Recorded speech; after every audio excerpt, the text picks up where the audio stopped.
conduct. Oh my God! Okay, it's happening. Everybody stay calm. What's the Everybody procedure, stay calm. everyone? What's the procedure? Stay calm! Wait. Everybody just calm down! Hey guys, so today I'm going to be doing the mid-year Freakout book tag that everyone is doing all over BookTube. Just kind of going over what I have read this year and what I loved and what I'm looking forward to for the second half. As you can see, I am somewhere new. This is the first video that I'm filming in my new apartment. I'm so happy to be done moving stuff into the building. Now the goal is to get everything unpacked in the next couple of days. So we'll see how far I get with that and how much reading I get done. But grand totals for this year so far, I have read 32 books. Now this is a whole year's worth of books for me. Like, I don't think I've read more than 20 books a year probably since high school. And 20 would be like the upper limit. I just have not read this much in a very long time. And I'm so happy that I have read this much this year. And it's all because of BookTube. And it makes me feel so good. And I just love it so much. So 32 books in the first 6 months. I'm just so proud of myself for having read this much and for really throwing myself back into this activity that I love so much. I feel like I really kind of lost touch with the reading world for a long time. Like so many other people, college and work kind of burned me out from reading, but I'm glad I'm back and I'm going to try to keep it as a big part of my life for the rest of my life because it just makes me happier when I read. I hope I can keep up somewhat of that pace for the rest of the year, but we'll see. I'm probably going to have to drop down to maybe 3 books a month for the next couple of months just as I transition to school. But 32 books, 2 of those were novellas, and then 2 of them were manga, but they were really big, chunky manga, so no cheating there. And out of the 32, 9 of them, 9 were 5-star ratings. I am apparently a 5-star strumpet. But I'm okay with that because I'd rather read a lot of books that I absolutely love than a lot of books that I hate. So what can you do? I'm not going to deny a book a 5-star rating just because I've given a bunch of 5-star ratings before. So I also DNF'd 1 book, but it was a reread for me. So I haven't really DNF'd anything. I haven't said I hate this so much I'm just not even going to finish it. I'm not a DNF kind of person. I think it would have to be really, really, really awful for me to actually DNF something. But let's jump right into the questions here. Number 1 is the best book that you've read this year. And I kind of have a bit of a tie. And I know that people who have read these books will probably tell me that they think there's a clear winner between the 2. But I love them both. And that is A Betrayal in Winter and An Autumn War by Daniel Abraham, books 2 and 3 of the Long Price Quartet. Book 3, which is the one everybody else probably says this is way better, has one of the best endings, if not the best ending I have ever read in a book. But in my opinion, some of the parts of the book leading up to this were a little bit, I don't want to say lackluster, they just weren't as entertaining in this book as well as I felt it was in A Betrayal in Winter. I feel like overall I was more invested in all of the plots going on, and some of this dragged a little bit. All of you guys know how much I love Long Price Quartet. I think this is the most slightly negative things I've had to say about any of these books, but I love these books so much, and they're miles above most of the other things I've read. So these 2 are the best books that I've read this year. Book number 2. Question number 2 is a new release that I haven't read yet, but I want to. I have 2 of these as well. I think most of my answers have multiple answers. I cheat, I just can't pick one. I don't even have a favorite book. I feel like it's blasphemous. These 2 books I got recently. The first one is called Questland. I really haven't heard anyone talk about this, but this sounds like so much fun. Carrie Vaughn, the author, wrote another book that I have read called Bannerless, which is a sci-fi story about a dystopian world where only certain people are allowed to have children. And I don't want to really say much about it. Anyone who is interested in like dystopian worlds, like, should really check that out. And this is very different, it seems, from her other work. So as you can see, there's a 20-sided dice on here.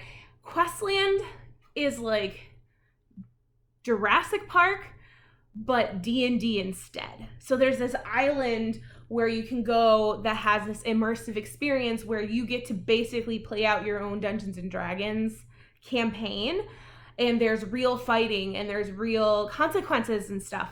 But it's all supposed to be under the charade of, you can't really be harmed, not truly. And things go wrong just like they do at Jurassic Park. So I'm excited to read this one. It doesn't look very long.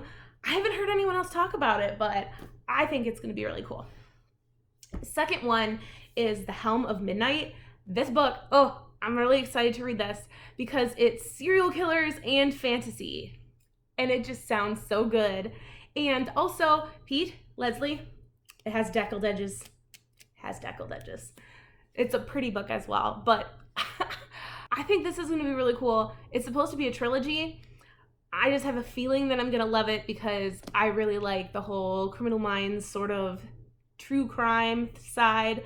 I know that's like a little basic now, but I enjoy it. I like learning about psychology and people and learning what not to do in my life to not get kidnapped and taken by serial killers. So this will be fun. I want to see how they like integrate the fantasy into that whole like thing. And it's really smart, whoever decided to do this, because I think it will draw a lot of people in. Okay, number 3. Most anticipated release for the second half of 2021. This one's really easy. Fall of Babel by Josiah Bancroft, the last book in the Books of Babel series. I'm really excited for this one. I know a lot of our like Senlin super fans are also excited, so it's gonna be really good, and I can't wait to get my hands on it. That comes out in November. Number 4, the biggest disappointment of the year. So this one, I wanted to go with my worst rated book, but my worst rated book of this year is a book that I already knew wasn't going to be very good going into it, so it really wasn't a disappointment for me. The one that did disappoint me was Iron Gold by Pierce Brown, because I loved the original trilogy so much. I gave all 4 books 5 stars. Like, I loved it. And Iron Gold was such a setup book, and I understand the need for that. It almost feels like it has middle book syndrome, but it just, there were things in here I just straight up didn't care about in the story and that I didn't felt needed to be in there. So it really was kind of a disappointment for me. I just feel like while his technical writing got better, his storytelling in this was a little muddled. So hoping when I get to Dark Age, I will be happy again with Pierce Brown. So question 5 is, what is your biggest surprise so far this year? And I was going to say probably how much I loved the first book in the Long Price Quartet, but the more that I thought about that answer, the more I felt like that was kind of a lie. I felt really confident going into those books, and I thought that I was really going to enjoy them. I was just surprised how much I liked the first book compared with all the others, because so many people say that they don't really like the first one. I enjoyed it a lot. But out of all of the books that I've read, out of all of the things that I have enjoyed, I think I was the most surprised that I still really do enjoy manga. I don't know if I thought I was going to grow out of it at some point, but the manga that I have picked up this year, I really, really did like, and I am looking forward to continuing on with Vinland Saga and starting my reread of Full Metal Alchemist. So, and even, reaching out for some other manga artists and authors. I really want to try, is it Uzumaki by Junji Ito? It's a horror, so I don't know if I'm going to love it because horror is scary and I'm kind of a bit of a baby, but we'll see. I'm going to try it anyway. Question 6 is your favorite new author. And I thought this question was going to be easy. And then I told myself I could only pick one, and it was no longer easy. So it was a really, really hard tie between Daniel Abraham and Josiah Bancroft. And just smidgen, I have to choose Josiah Bancroft because the added whimsy in his story just makes me happy. I love it so much. I love the colors and the worlds and the different cultures that he brings across in the different ringdoms in the Tower of Babel. And that whimsy is something that doesn't really exist in the land where the Long Price Quartet is set. I like those stories for different reasons. And I also haven't read the Expanse series, so I don't know that side of Daniel Abraham's writing. But Josiah Bancroft, I've read most of what he's written.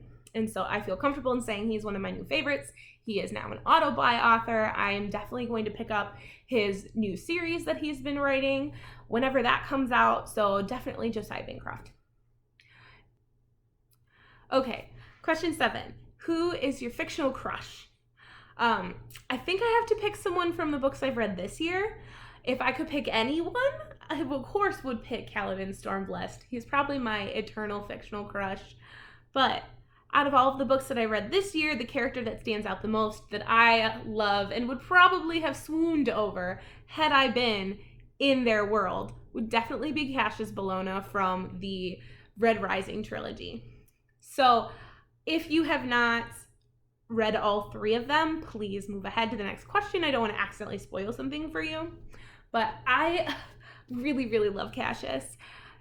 I loved him from the beginning. He has this really good heart and he cares about people and he's loyal, but he got swayed by his family and by the cultural structure of their world, and he had his priorities in the wrong space and he didn't know who to trust, and he lashed out and was a total jerk face. Like, Cassius is not a good person, but sometimes we have crushes on people who aren't good people. That's just a fact of life. However, I am a sucker for a good redemption arc, and Cassius has this great redemption arc. And I don't want to mention what happens in Iron Gold or anything, but I'm just glad that he continues to be in these stories, and I love him so much. I know a lot of girls, like, I did read the end of Shadow and Bone this year, but I can't in good conscience say the Darkling. Yes, Ben Barnes is super pretty in the TV show, but the Darkling's such a douchebag, guys. He's such a douchebag, and she makes you feel bad for him, and she makes you love him, but he's totally not, like, he's not worthy of that, man. He created the Fold. Like, no one should have a fictional crush on the Darkling. The Darkling sucks. Anyway, moving on to question 8. Who is your newest favorite character? And that is going to be from the Long Price Quartet. I love Ota. Ota Machi is my favorite character in that whole series. I have said it on Discord. I will say it again. He has a cinnamon roll and he must be protected at all costs. I love Ota so much. I love the relationships that he has with the characters around him. I love his, internal struggle that he has and the decisions that he makes and his own personal morality that he sticks with in the face of all the stuff that goes on around him and all the different people that are pulling him in different directions and the situations that he faces. I just love Ota as a well-rounded human being of a character that's been created. And being able to follow him over his entire life is a blessing given to us by Daniel Abraham. Yeah. Question 9. Books that make you cry. I feel like a broken record, guys. Every Long Price Quartet book has made me cry at some point. And I was a little bit surprised, but Fireborn and Flamefall also made me tear up. Now, these are YA books. And I can't give the speech again, but it's Russian-inspired, like almost Russian Revolution-inspired-esque. And there's dragons, and the relationships in these books, and I'm not talking like love triangle relationships, I'm talking about just like relationship in general between people are great. And there are just some really poignant moments that just, like I felt like I was being stabbed in the heart and I actually like needed a tissue. I was crying. So these books are great. If you want something that's a little bit easier to read, but I think is still story-wise the same caliber as a lot of adult fantasy, I would check these out. Let's see. Book that has made you happy is question number 10. I have to say, the last book that's been released in the Wayward Children series by Shauna McGuire, Across the Greengrass Fields. While I did not love the ending of this novella, I really, really enjoyed it because it takes place on a land that's populated with all sorts of equines. So each one of these books is a portal fiction, so they go to a different land each time. But it says that there's centaurs, kelpies, and other magical equines, and the elementary school horse girl inside of me loved this so much. You put unicorns in anything and I'll probably be happy. Other than this one, the book that I had the most fun reading, probably, I would say, was Golden Sun by Pierce Brown. I loved how cinematic Golden Sun was, and there were just so many big, fun moments in it. I just enjoyed reading it. It was like a cinematic masterpiece happening in a book. And it was like, here's a big moment over here, and this big explosion, and this battle, and oh, it was just so much fun. And the scene, the banquet scene, if you've read it, you know what I'm talking about. Oh, it was so much fun. I mean, it wasn't on caliber with like the Red Wedding from Game of Thrones, but like, if you had to compare it to something, it's like a Red Wedding light, I guess. And it was so much fun. I loved that book. Okay, question 11 is, what's the most beautiful book you bought this year? So, I have 3 of these because I could not pick. So, the first one, I'm going to say is beautiful by default, but I kind of just wanted to show it off because it's so pretty. And it's my favorite Brandon Sanderson book. That is my leather-bound copy of Warbreaker. Now, I know it's a little contentious to say Warbreaker is my favorite because I love Stormlight Archive, and I love Mistborn, and Elantris. I love them all. I'm a big Sanderson fan. But this one, I don't know, there's something about it. I just loved it so much. I have Nightblood tattooed on my body. I love Nightblood. He's probably my favorite part of the whole thing. But look how beautiful this book is. With there's Vivenna on the front cover, and there's the original cover art in here. Let's see. And here's, oh, I don't remember which, I know this is the EU one, but I don't remember which country this is for, but I just think it's Susabran in there is just beautiful with his rainbow coat. Anyway, this book is gorgeous. And I don't think I'm actually probably ever going to read it. It's just going to sit on my shelf looking beautiful because I have 3 other copies of this book. But I love it so much. I need to not put my face near the leather. Next book is actually a YA book that I just picked up. And the cover is pretty, but I didn't think it was super beautiful until I took the actual cover off. And that is The Nature of Witches. And this is a YA book, and the cover is, I mean, it's nice, but it's not anything super beautiful. But you take the actual slipcover off and look at the book, the actual hardcover. It's just beautiful. It was a complete surprise to me when I got home and saw this. I had no idea that it was like this when it was in the bookstore, but it's just beautiful, and I love it. I don't usually like naked hardcovers, but part of me has thought, oh, should I leave it on my shelf without the dust jacket on? But I don't know, I can't. That's one of my pet peeves. I can't take the dust jackets off. In the last one, I'm going to get away with saying this because I didn't buy it. I was gifted this by my friend Brett, so thank you so very much. It was a half birthday gift. And that is this beautiful collector's edition of Dune with the blue sprayed edges. Oh, it's so beautiful. And I've not read Dune before, and I'm going to be reading it for the first time in August with Evie and some other friends, and she's starting a Dune read-along, and so I'm really excited. And I think I have a floppy paperback copy, but this is just so beautiful. I might have to read this edition. I love the blue sprayed edges. This is the first book I've ever owned that has sprayed edges, so I love it. So thank you, Brett. This means the world to me, and I love it. And it's beautiful and has a place of honor on my new bookshelves, which you will all be seeing shortly once I get them completely situated. So the last question in our Freakout tag is books you need to read by the end of the year. Now I have like a list a mile long of books I want to read by the end of the year. I picked 4 books that I do want to read. One of them was Dune, so that one is definitely on my list of like, I really want to finish this by the end of the year so that I can, have that in my have read pile. I feel like I'm a terrible sci-fi fan because I haven't actually read Dune yet. But the first one's gonna be Malice by John Gwynne. I have to see what side of the fence I land on because I have an A in my name, and apparently people who have A's in their names like this book. We'll see. But I actually think I'll like Malice. I haven't read any John Gwynne yet.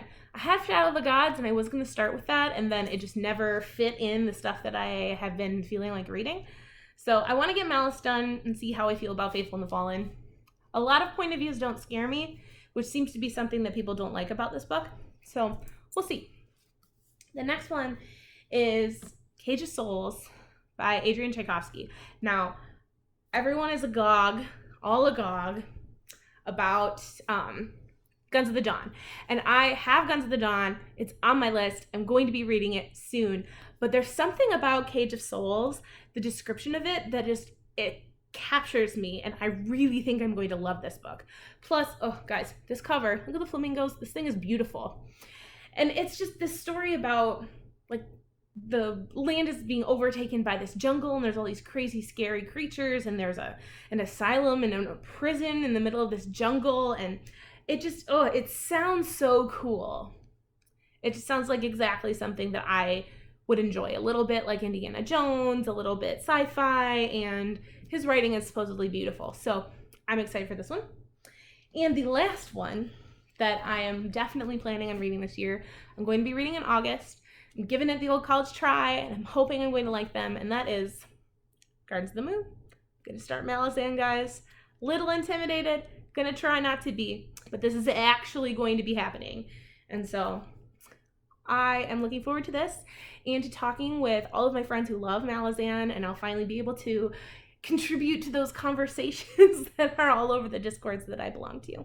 So those are the books that I want to definitely read by the end of the year. And that's it for questions for this Freakout tag, guys. I feel like I'm a little bit of a broken record with all these questions because the books that I really, really loved, I loved so much. And there were so many different reasons why I enjoyed them, most of them being characters. So I feel like they're the ones that I keep talking about, even though there are, other books that I have read. I just have picked, I think, a really good set of new favorites that I found this year. And I'm really thankful to all of my friends who have contributed to me finding these books. A lot of you have pushed me to either try new things or pick up something that I've been meaning to read but never really felt compelled to do it until I had someone say, hey, read this with me. And, that really does help. And that's something that I really love about BookTube. This is my first year as a part of BookTube, and so this is my first mid-year Freakout BookTube thing.